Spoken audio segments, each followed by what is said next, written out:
a gente hoje traz repercussões. Ontem você trouxe aqui informação e até análise realmente do que aconteceu e do que vem acontecendo em relação a disputas de cargos federais, que está causando aí um imbróglio entre lideranças indígenas ligadas ao PT, que criticam e chegaram a atacar, por exemplo, a ministra dos povos indígenas, a Sônia Guajajara, e também o Marivelton Baré, que é o presidente da FOIRN. A gente traz agora repercussão dessas questões, hein, Rosiane? Pois é, a gente ficou de trazer aqui ontem para os ouvintes uma ampliação dessa questão das disputas e os conflitos, o que está acontecendo de atrito nos bastidores a respeito da disputa dessas indicações de cargos.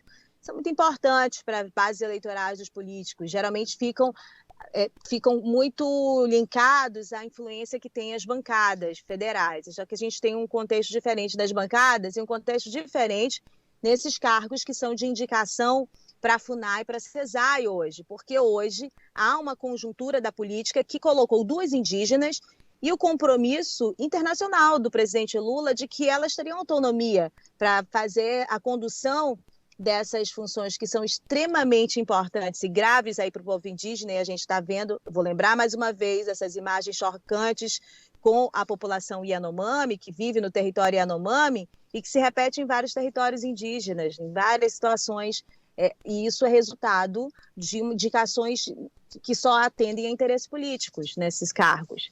Se repete em várias questões, mas, sobretudo em relação à população indígena, os cargos é só para cuidar da vida e da saúde dos indígenas. Se você coloca alguém com interesses políticos, que não está linkado com aquela realidade, que não tem atuação voltada para aquela realidade e para aqueles interesses, o resultado é esse, né? Catastrófico realmente. Bom, a gente tratou disso ontem, não vamos repetir o que nós falamos ontem, mas vamos falar sobre o que nós nos comprometemos, de que há essa disputa também nos cargos. Eu acho que vocês já perceberam, né? A gente fala muito sobre a SUFRAMA aqui, Rafael e Jenny.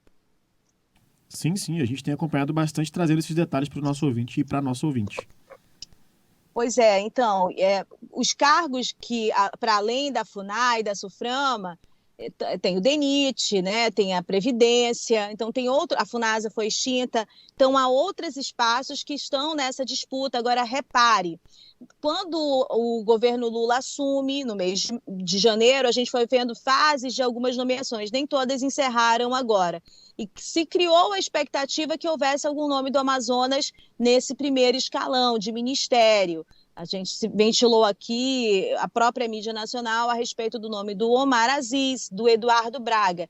Isso não se confirmou, né? Outros cargos importantes do segundo escalão, outras influências também, a gente não viu reproduzir alguma indicação direta desses nomes em relação a esses cargos. E a gente também não está vendo essa representatividade na indicação das pessoas que se apresentam como lideranças da esquerda mesmo, né, e do PT, ligada ao PT.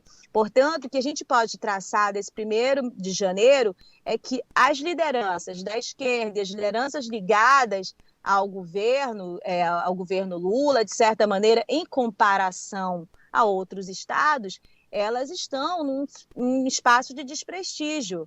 E aí a gente entende por que essa pressão nos cargos de indicação dos indígenas.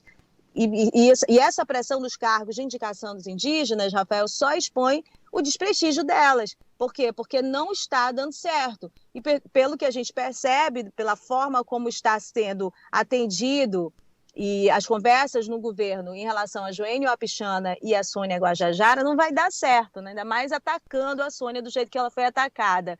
Então, é interessante a gente perceber. Outro detalhe que eu consegui apurar de bastidor, que eu percebi, é que as pressões vindas do PT não estão, em relação a esses cargos, falando dos indígenas, não estão limitadas às lideranças petistas de São Gabriel.